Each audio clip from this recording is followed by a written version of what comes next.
Obviously, this is a chippy game, a lot of runs back and forth. But what you see in your team that allowed you to gut this one out? Grit, stayed together. We played, I thought, really well in that first half, and then we kind of were flat there in that third quarter. Shot a lot of threes, didn't make a lot of threes. And then I thought just being able to stay the course, the guys on the bench and in the game, just says, keep staying together. We'll work through this. And in the fourth quarter, we did.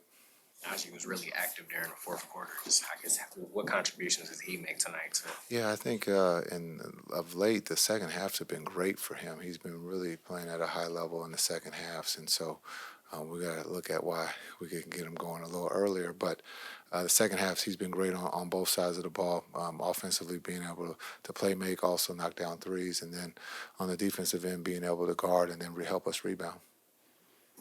Coach Kidd, multiple times tonight there were some times when players or the referees had to separate the players. From a coaching standpoint, are you seeing this Mavericks-Thunder matchups turning into a rivalry? I think we've played each other a lot here in the last couple of years, so it's going to be chippy. Guys are competing.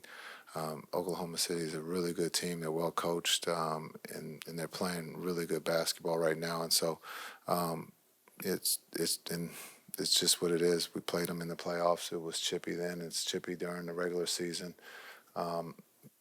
We feel like we have a talented team, and they have a talented team. So I thought tonight was a really good test for our group. Again, seems like we keep losing players, and the next guy up steps up and helps us win. So, it's chippy. It's good, though. It's close to the All-Star break. PJ's in the middle of a lot of that chippiness, which I don't think surprises too many people. What does his kind of competitive demeanor bring to this group? Yeah, he competes. He on both ends. He wants to win on both ends. It's rare in this league that you want to win on the defensive end, and so he takes the challenge. He competes at a high level. We ask him every night to play 40 minutes and guard the best player who's on the floor at the time, and he does that without complaint. And then on the offensive end, we're asking him to play make, knock down shots when it presents itself. And he's doing that too for us. So, but we need his toughness, and he displayed that again tonight. What does a win like this say about this team when two guys go down with injury, Jaden and Dwight? You guys are struggling in that third quarter. You have a good fourth quarter. What does this win say about this? Character, just that group in that locker room is a lot of fight. They believe that we can win, and we stayed together. We could have easily gone the other way. But again, I think some of the close games here, just coming off a close game, it's easy to let go of the rope, but the guys are competing at a high level, and we're putting ourselves in a position to win games. Kyrie Irving had an efficient 25 points and 5 assists. Just what were some of your main takeaways about his performance and his return? Yeah, his rust, it looked like the rust was gone.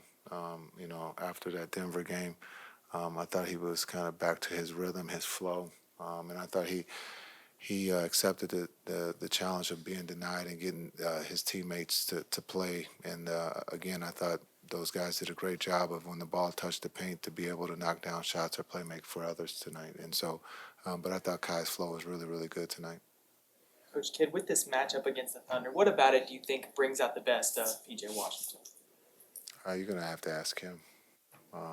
He loves to compete. No matter if it's Oklahoma or Charlotte or New Orleans, he's our toughness. He's our energy guy, and we're leaning on him a lot right now with all the injuries, and he's responding in a positive way. But he loves to compete against the Thunder. But I think that's a great question for him to be asked.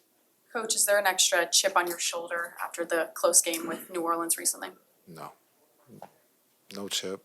It was 82 games. There's close games that you win and that you lose, but we learn from them all, win or lose. There's no chip. We have some young players that are learning how to play in close games, and so just the development of that. The chip, I'm too old to have a chip on my shoulder. It's about development and being able to put your guys in a position to win and to learn from winning and losing. And right now, we're doing both. We've lost, but we've learned from that. We've bounced back. This team has a lot of grit, and at some point, hopefully, this season we can be healthy. But next man up, and so we got to keep pushing forward. Coach, you talked about development and next man up. What have you seen from Omax and the opportunities that's been given to him? Yeah, he's done a really good job with the time. And so I think the next step, as we all are fighting to be consistent, and but he's putting in the time. He's done everything we've asked him. I thought the play of the game is when he turned down 2 threes and got the ball. That just shows patience. They don't teach that in AAU. And so we have to teach that here at the highest level. And I thought he showed a lot of patience instead of taking that first one and letting the crowd get to him at home about shooting the ball. It just shows his maturity. And that's what good teams do. You got a guy like Hardy who's been playing arguably the best basketball of his career. 1 minute into his stint, he gets hurt. I guess how unfortunate is that for him since at the level he was playing? Yeah, it's tough. It's almost deja vu because he was playing well, and then he goes down with the ankle, and then he gets over that injury and comes back, and then he starts to get into his flow, and now he goes down with the ankle again. So it's just bad luck, and hopefully it's not that serious so that he can get back into the flow because he was playing well. The defense held OKC to only 98 points, and you guys scored 29 points off turnovers. Just what stood out about the defense to you tonight? I thought the activity, the game plan, being able to, rebound the ball, which we probably could do a little bit better, but making sure that the guys that couldn't shoot threes didn't shoot threes. We lived with some of the guys that we targeted to shoot threes, and they made some. But I thought just our activity was at a high. I think you guys have asked about the game in New Orleans. If you've been around this team doesn't hang on to things too long. They move forward, they push forward, and that just shows the character and fight it. We could easily still be talking about New Orleans, but we had Oklahoma City, and we put ourselves in a position to win. But I thought the energy and effort was high tonight. Thanks, guys. Have a good one. It seems like there's always a bit of chippiness every time you and Oklahoma City kind of face off against each other dating back to the playoff. Just what is it that brings the best out of you two teams? It's personal. I think it's the start of a healthy rivalry, sort of say, just because they're good, man. They were number 1 in the Western Conference last year. They deserve to, make to the second round of match up against us. We just got the best of them in that series and went to a grueling 6 games, and there's a lot of young guys in that locker room, so we're going to be seeing them a lot over the next few years. So it's good that you set the precedent now of what it's going to be like. And, they're a little bit of a different team without Shea, obviously, and their leader out there, but they still compete at a high level, and they trust each other. So I'm grateful that we were able to bring it to them early, and when the pushing and shoving occurs, that's just good competitive NBA basketball that we we feel is only right at this point because we got to protect ourselves. Somebody comes into the middle of the circle, starts pushing, it's going to lead to everybody protecting themselves. So, it's good. It's healthy. Hi, great performance tonight after 2 consecutive losses. How do you stay focused on the team goals? You were out for 5 games. Now you're getting in rhythm in your flow. So how do you stay focused on the team goals? While I'm injured, or are you talking about just in general throughout the season? I think after you understand, after I understood what it means to lose at the highest level and what it means to be selfish and you still end up not winning your ultimate goal, or you don't put your best foot forward, or you play that what if game inside your head, that inner dialogue. It's important that you find that middle ground and find some peace of mind with this competitive game, and honor the emotions that come with it. Don't try to run away from them. Just try to regulate them as best you can. And if you can't regulate them, just ask for help. Because it's our job, man. And we've been playing it for a long time. We feel very tied into this. It's a spiritual experience for us at times when we're out there, just because we're getting beat up for 48 minutes and you got to stop the other guy from scoring and you got to stay locked into the IQ of the game. And, so the team goals always take precedent first, man. I want to see my teammates win because that means I win. And, I feel like we've built a great culture here in the last year or so of just, understand what it means to sacrifice and be selfless on this team, and also allow people's greatness to shine and be supportive of that. You finished with an efficient 25 points and 5 assists. Jason had mentioned he felt like you found like a rhythm and a flow tonight. Just what were some of your takeaways from this game with your performance? I would say just my takeaway is just being able to get up and down the court and without my back hurting or without having anything occur where I'm worried. I had some good workouts over the last 2 days.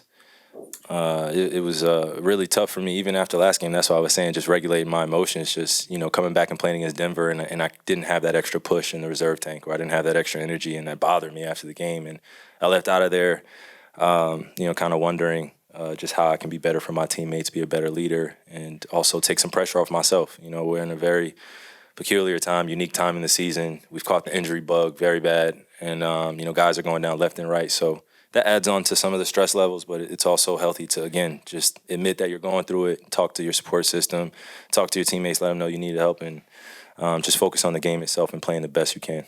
Kyrie, which teammate impressed you the most tonight with their play? Which one of your teammates? Come on now, that's a setup question. I'm going to say everybody, but if I could give a kind of like that underdog award for somebody tonight, it would be Spence in the fourth quarter. Just being aware of a situation and within the game and being able to give us what we needed. And, PJ on defense too, just picking up full court. Naji getting big rebounds down the stretch. Because they were making a push down the stretch, and that's what great teams do in this league. And Jalen Williams got the ball in the middle of the court, and he was just trying to be aggressive and keep them in the game. So it was our job as a team to be there for one another and just continue to communicate at a high level. So I'm impressed by a lot of our guys, but those three guys I would say, just helped us down the stretch, aiding and assisting when we needed it. I was turning the ball over, I was falling on the floor. They were just, still hustling, and that's what we need is that selfless character. We're coming up on a year since the Mavericks traded for PJ. Is it February 8th, right? Or is that my trade? You were February. I think I was 8th, right? Yeah, so my anniversary is coming up too. That's trade in the business, baby. Who won that trade? Who won that trade? I was bad goods. Go ahead, I'm sorry. Gives you guys, toughness, defense, intangible standpoint. Yeah. Oh, in the locker room, I'll give you guys an insight, bit of an insight, but, just the last time we played against them, PJ was sick, and it was an in-season tournament game, and we're like, hey, the one guy that averages 27 and 14 against him, he's not here for us tonight. So, we were throwing some healthy blame his way, like, bro, you should have been here in the first place. But it's just like he plays well against them, and he knows them very well, and just a confidence and a verve and a poise. I don't know how to really explain it. It's just when he's out there and he's talking to us and, he's getting us going, he just always reminds us that we should just take it to the basket, keep attacking, and this pressure doesn't really mean anything. Let's just keep battling. They'll let us back in the game, or we got to keep, this lead up. He just kept talking throughout the game, and I think that's what he offers outside of just his skill set. So it's a double-edged sword for us on our team, man. He's great for us. You mentioned getting a couple of good workouts in these last couple of days. The other night, I don't know if it was your competitiveness talking, but you said, hey, I'm hoping to play tomorrow night. Yeah.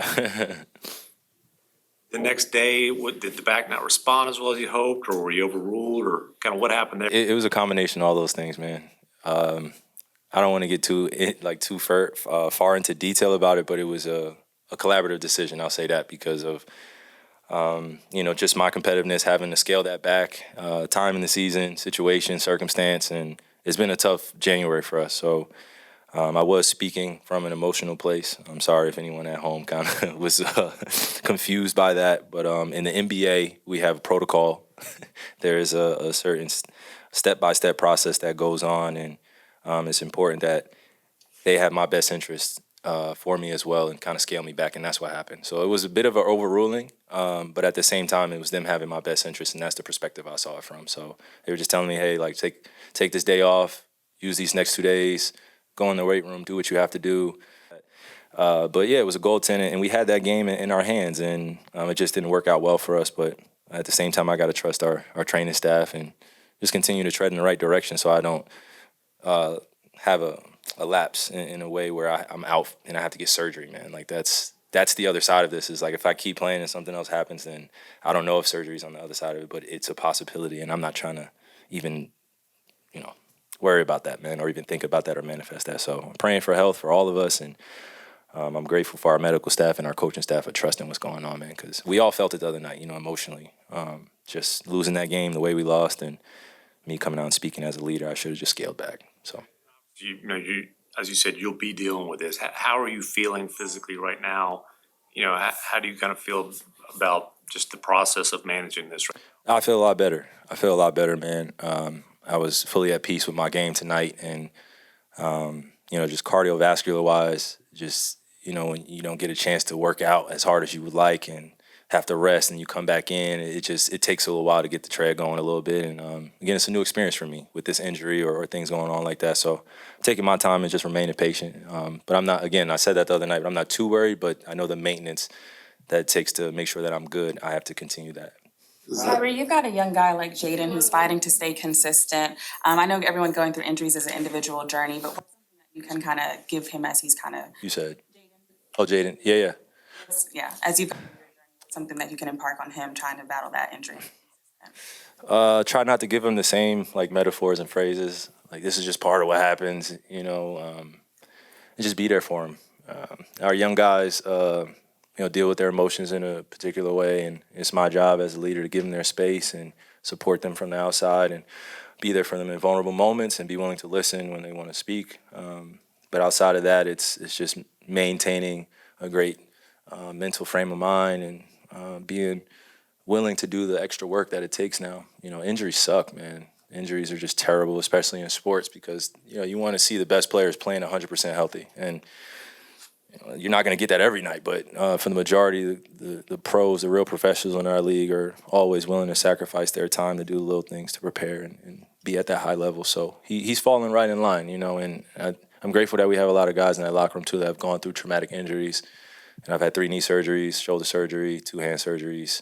So I'm kind of used to the give and take of the game, as it says. But when you have that kind of embering flame of love for the game of basketball and you get back, then that'll be your motivation. So we're just here to be a support system, and I'm gonna do the best job I can as a leader to be there for him. This is the second Native American night. Can you just connect? Yeah, go ahead. Being able to connect with other fellow Indigenous people and just how it's growing, like the game of basketball is growing amongst Indigenous people. Yeah, man, we got a few Indigenous players in the league now, even though I consider a lot of the human race Indigenous. The racial construct doesn't allow that to happen all the time. But I think it's a great time to celebrate. Throughout this year, there's been a lot going on with, the political side of making sure that Indigenous people are seen and their history is taken care of and their culture is taken care of, our culture is taken care of. But it's all our responsibility to care for one another as human beings. So Native American Night or Indigenous Night is very special to me because I get to have family and friends, and I get to be in Texas where there's not a reservation here, but there are reservations in neighboring states. So it's my duty and my responsibility as a young chief in training to always advocate for that side of my bloodline, my family, the people that are not seen, the oppressed, because that gets included in that everyday survival that I'm part of. I've been aware of my bloodline since I was a kid, but I didn't really embrace it until I got a little bit older. And now I'm so proud to know that I come from people like that have battled through so many times and battled through so many just trauma, and I just want to connect with them as much as I can, because they've been praying hard for me and they've been there for me at times throughout the playoffs, setting up inipis and sweat lodges and just doing everything they can to make sure I feel a part of the tribe and that I know that I'm a part of the tribe. So it's great, man. I'm grateful that God has enabled me to be in this position and impact people positively. Thank you. Appreciate you. Naji, I know you weren't here for the playoff run, playoff series between these two teams, but what is it that brings out just the chippiness and the best of each other? I think just the love of the game, man. The love of competition. Two very good teams. I think every time we match up, it's just what it is, battle of competition. Made quite a bit of plays attacking downhill in the fourth quarter. Just what were some of the things you were seeing to make some of those plays? It's kind of hugging up on Kyrie, so it kind of opens up the floor. And, you know, I just felt like I had good opportunities and I took them. Naji, what did you see from Kyrie in his return tonight? Amazing. Just being Kai. You know, we still down Luka. So just leading us to victory, man. You know, he's a vet, been in this game a long time, and he just, you know, put us on our back. You got Kyrie back, but you lost Dwight, you lost Jaden. Mm-hmm. Just stay motivated and stay calm after those injuries. Just keep fighting. Next man up. Sticking with it, playing hard. And like I said, just keep fighting. Got a good team, so very deep. So next man up. The circumstances of losing the other night, how hard is that to just let go of and get rid of it? I mean, for me, it's hard because, you know, it's kind of personal being in New Orleans. But as far as just a regular game, sometimes you can't control everything. You know, it is what it is. Our focus is to come in here and, you know, make up for the last game and get this W. How strong did you feel like the defense was there in the fourth quarter after kind of a rough third? Definitely, it was good. I feel like we locked in, and the competition came out of us, and you know we wanted to win. So shout out to them guys, man. Tonight, PJ Washington was someone he was in the middle of a lot of the chippiness, and you're someone who's done that a little bit in your early stages of your Mavs career too. How would you describe PJ's toughness as well as your toughness and what they mean to the team? It's everything. It gives us that energy. After that hard foul on I think it was Williams, you know, we got like a sort of a burst. So all teams need that, and me and P do I think pretty good job of facilitating that type of energy and getting our guys going, and also letting our guys know that we got your back, you know. I saw you pull Kyrie away a little bit after Isaiah Joe kind of shoved him. What was that chatter about from Kyrie and the Thunder? No, just basketball talk. Basketball talk. He told him he liked the shoes. Naj, you guys showed a lot of resiliency down the stretch tonight. What is it like to go to bat with these guys around you every night? It's amazing. You know, they're the number one team in the West. They're a great team, you know. Beat the Cavs by 20 yesterday. So just amazing. A great battle. Like I said, we have a good roster. They have a good roster. And it's just fun to go out and compete against those guys. Obviously, they're a different team without Shea. You take him out of the lineup. I guess how different are they without I mean, not really different. They still got Jalen Williams. They still got shooters. Run the same drive and kick offense. So they still play hard on the defensive end. And I think those is a really good team. And, you know, just like us, it's next man up for them. And they fill the shoes pretty good. During the chippiness with Caruso and Kai, I saw you went over to the Thunder bench and put your hand over your mouth. What'd you say to the bench? Good afternoon. About it. Happy holidays. What are some things overall from this win that you would like the team to maybe build on going into the next game? Our energy, the fourth quarter, how we played, we can just, that's easy to say, but if we could play the whole game like that, I think we'd be going from a good to great team. So, but just continue to build, keep doing our thing. Naji, Trey Murphy talked a little bit about the text that you sent him after the goaltend. What did you have to say with Trey? I mean, it's cheating. I felt like Trey's not honorable. He should have said something. He should have let them guys know what he did. But it's okay. We go back in 2 weeks, and we're going to get him, I promise. Thank y'all.